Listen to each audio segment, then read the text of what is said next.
We manipulate our thoughts, our actions, and our behavior to stay with what we know as our comfort zone. However, our place of familiarity is not always the healthiest frame of mind and lifestyle to have, and also to be living in. And it's frustrating because even if what we know and what we are doing is causing us discomfort, we continue to do it.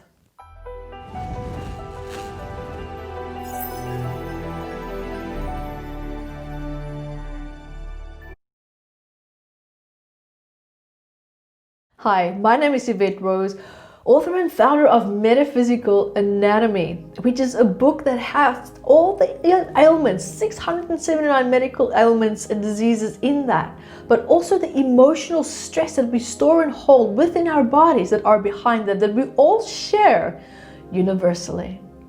And welcome to today's topic, manipulation is your default.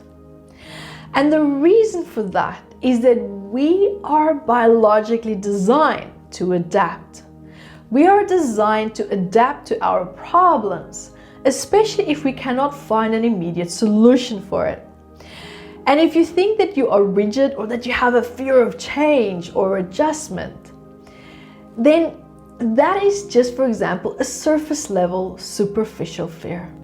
Because let's be honest, you are adapting and adjusting in small ways every single day to your environment. Or are you? I mean, of course, it is important to adapt and change, but not to your detriment. And this is where our relationship with ourselves is actually so flawed, because we don't recognize this fine line anymore.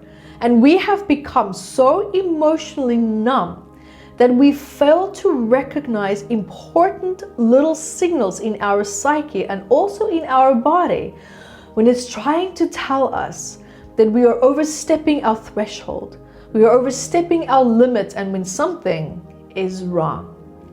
Then over time, the emotional pain becomes so much and so much more energized through our absence towards ourselves, meaning our awareness towards our needs, whether it's emotional, physical, or psychological. And the absence is there because we're not used to thinking for ourselves anymore. We are not used to listening to ourselves anymore. Now, why do we do that? You see, manipulation is a mirror reflection of what you have become used to in your environment. Outside influences causing you to question yourself, causing you to question what you know deep down is probably right for you, such as listening to your body, especially when it's in pain. Instead, we're told to just take a pill. Don't look at your garden, which could be a haven for natural pain-relieving remedies that's growing right under your nose.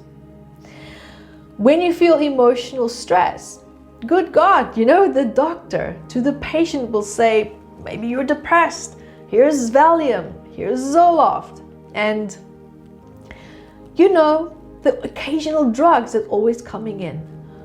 But it's there to make you happier. You see, we're dealing with symptoms when we take suppressants. And it's so funny to me sometimes that people are actually still baffled as to why they don't get better. How are you going to get better if you put a band-aid on a chronic sore? What is causing that sore to become chronic? Disinfectant is not going to heal a deeper problem that is taking place within your body. And remember, even with this example, that by the time something surfaces as pain or to the physical body, you are now dealing with a symptom. It's a sign of an internal malfunction.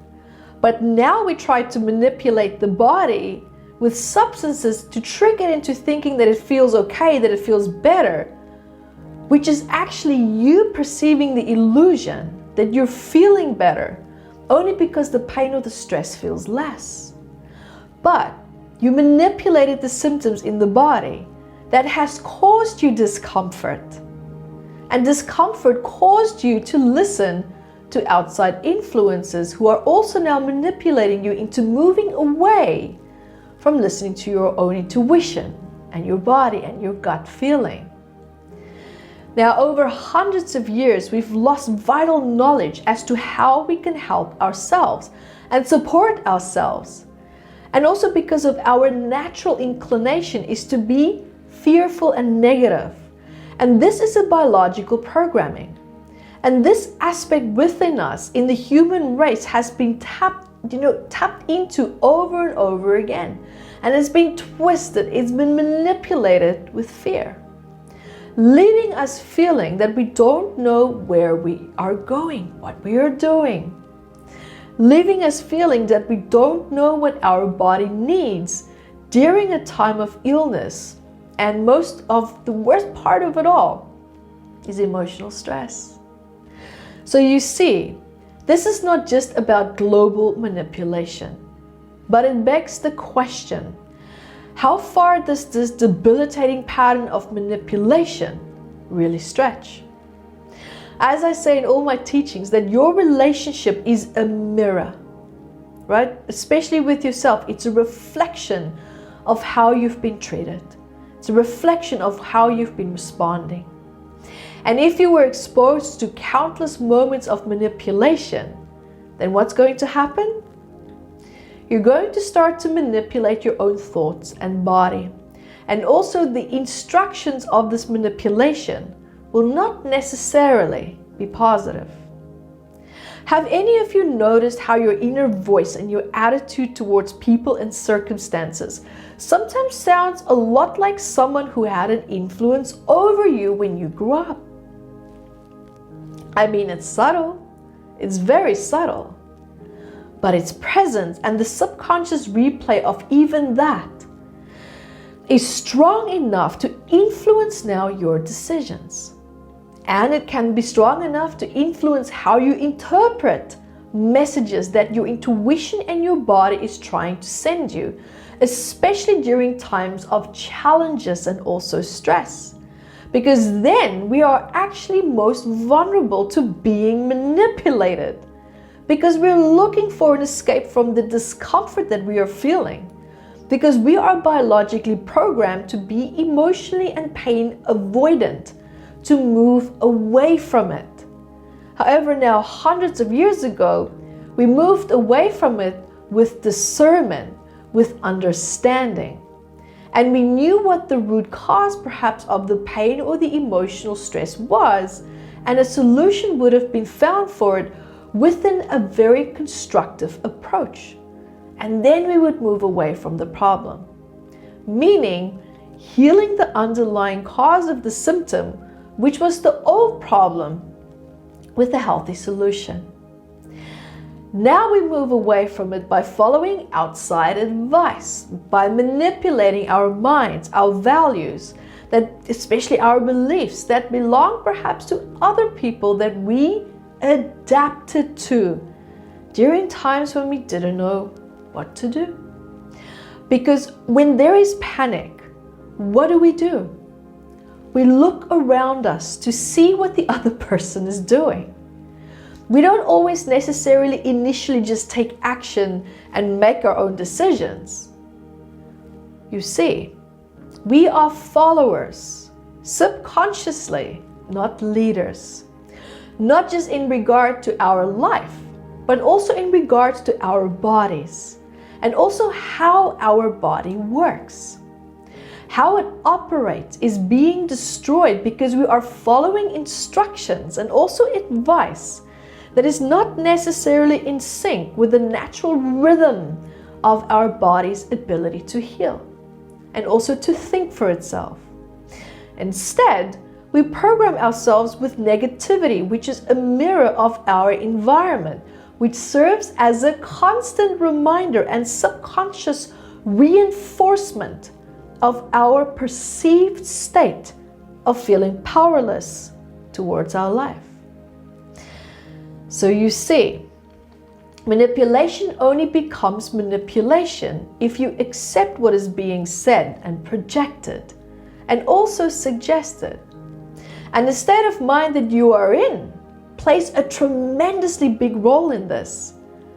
Because when we are most susceptible to manipulation is when we feel vulnerable. And when do we feel vulnerable? When we feel that our inner resources, whether it's psychological, physical, is not serving us or helping us to create the ideal environment to cope in, and also to handle challenges that we are faced with. And the reason for that? Because of past manipulations where our capacity to think and feel and decide for ourselves have been greatly challenged and suppressed. And this includes even something like a childhood upbringing. Because when we are in a state of distress, that state almost becomes a lifestyle, especially if you don't break the pattern, if you don't break down and get to the root cause of the reason as to why you are in that state of distress in the first place. Negative thoughts become stronger and stronger, and your actions are subtly manipulated by deep negative subconscious thoughts. And this is because of old unresolved trauma in our subconscious mind and also emotional body. Let me explain. I'm very sure that you've noticed that when you experience a certain type of strong emotion, it can drain your body to such a great extent, and that you can even feel that certain parts of your body is flaring up, say in the form of pain or tension or physical discomfort, somewhere in the body. And the reason for that is that our emotions are also held and stored in our body. And this emotional storage can now actually build up over time. And how does that work? You see, when you feel a negative emotion, in most cases you have a negative thought that comes up with it. It could be the emotion that comes first or the thought. It just depends where's your level and alertness at, because that will pick up on where it comes from first. Meaning it depends if the emotion is more stressful or if the thought is more stressful. And yes, there can actually be a difference. Now, when you think, I know you're thinking right now, but stay with me. Now, when you think of a negative thought, for example, your neural pathways are now firing off electromagnetic fields. And these fields now circulate in your body's field, right? Think of the holographic universe. And remember that this electromagnetic field has the capacity to program matter. And your body is also made of matter. It's exactly the same when you walk into a room and you feel the energy of the room and it feels, for example, sad or depressing. And what you're actually feeling is the person's state of mind that spent a lot of time in that room. Now, also that same, for example, if you give an object to someone, of a loved one that's, for example, passed away, to a medium, they can tap into the memories of that person. And the memories are actually held and stored in the object. So now, here you're energized, strong negative thoughts and emotions. And then they are circulated through your electromagnetic field into the matter, meaning throughout the physical body.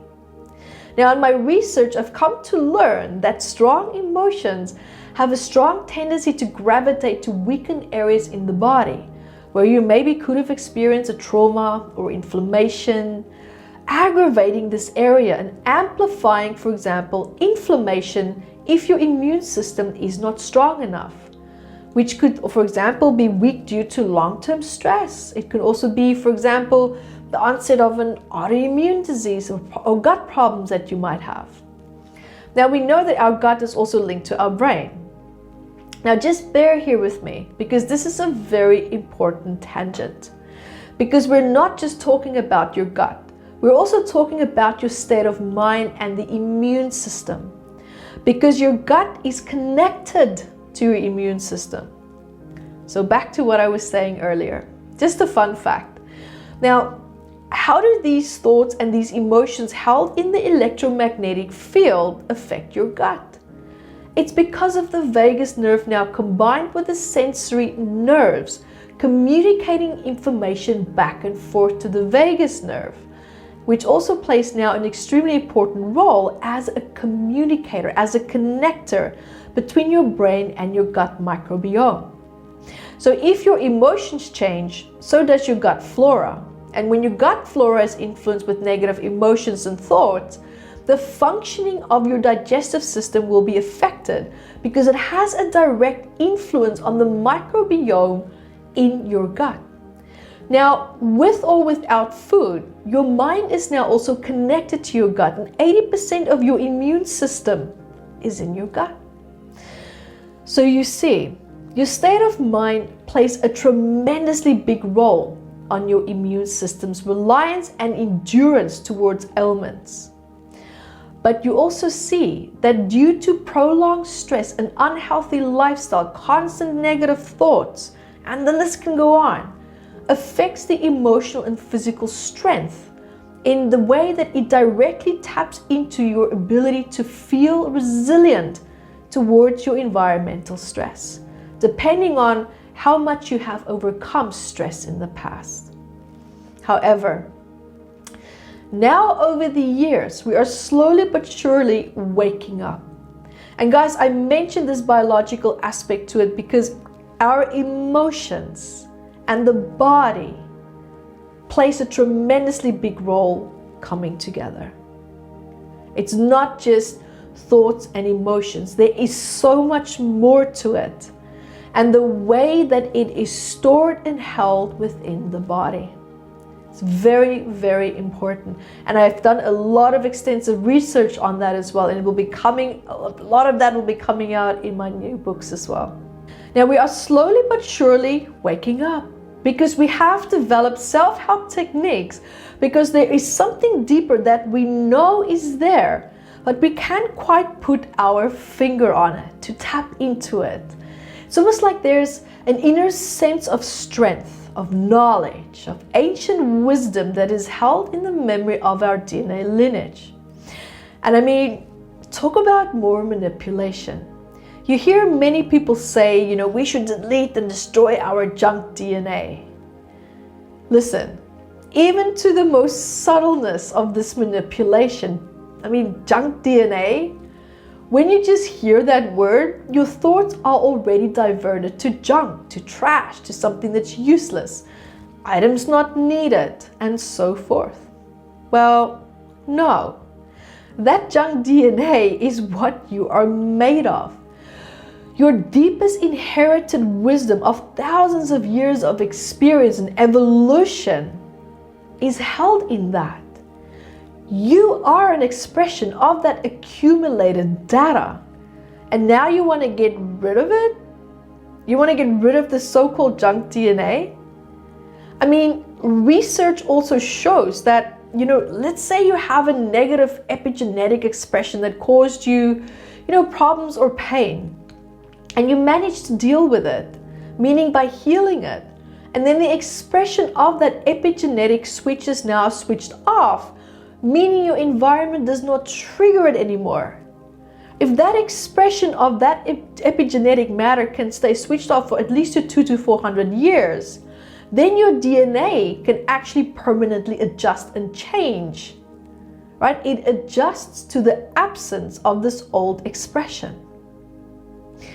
You're starting to see my point. So my point is that we are a work in progress. That is exactly what we are, and we always will be. And it's also in our nature to attack the things that we don't understand. You see, the memories of moments where we became resilient are very important to pass on to future generations. And the coding and the memory for that is in the DNA, in this so-called junk DNA. So, yes, I understand we attack things that we don't understand. Like I said, we attack things if there's fear. But good God, don't attack yourself.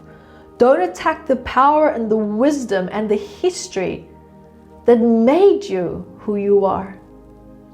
So you see, in short, my point is, When you look at your relationship with yourself, how authentic is this aspect, these decisions that you make for you, really based on what it is that you want? Or are they echoes of what perhaps other people wanted from you? Or are there expressions of you trying to fit into a society that's not necessarily in alignment with what your true values and deepest needs are? And in most cases, we actually lose track of what these real, authentic, true, and deep needs are, because we've been so disconnected from them for such a long time that we ended up adapting to needs and values that we thought or think we need, when in reality, it's actually in conflict with us. Talk about inner conflict. Talk about having a very challenging or even yet destructive relationship with ourselves. Have you ever wondered why? So guys, thank you so much for joining me here. And until next time, be the light that you are. Hi guys, thank you for joining me, and remember to grab your copy of Metaphysical Anatomy on Amazon, 679 medical ailments. And I also wrote about the psychosomatic root causes of that, and I'm spoiling you because I even added key points for you to start looking at important questions that you can ask yourself to start improving your quality of life. And also remember to catch me on Instagram, Evette Rose, 1 with the digit 1, and Metaphysical Anatomy on our Facebook fan page. Bye guys!